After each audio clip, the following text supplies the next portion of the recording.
Hundreds of farmers in Illinois and Iowa say they feel caught in the middle of an impending trade war. China's president said yesterday he would significantly lower tariffs on car imports this year.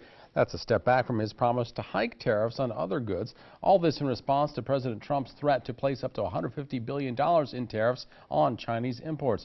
Some lawmakers share the concern expressed by farmers worried about their bottom line.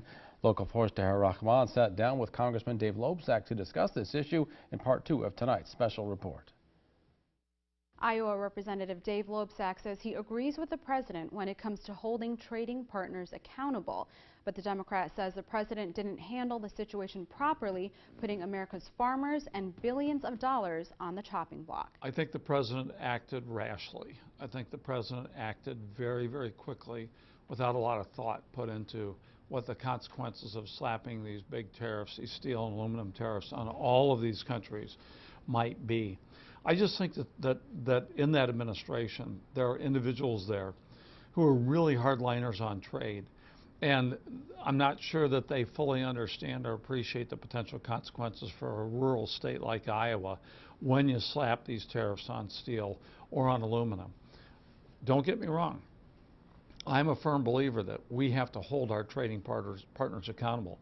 And if they're violating the international rules, then we have to deal with them. The question is how to deal with them, how to do it so that we don't punish our producers here in Iowa. If it goes through, how do you see it impacting Iowans and the Iowa economy? Well, it's not only going to be bad for our exports, our agricultural exports in particular, but we have manufacturers who export as well. We have John Deere and others, and they're connected to the farm economy, as you know, as well. But we have a lot of folks who go to Walmart and buy products that are made in China and shipped to America.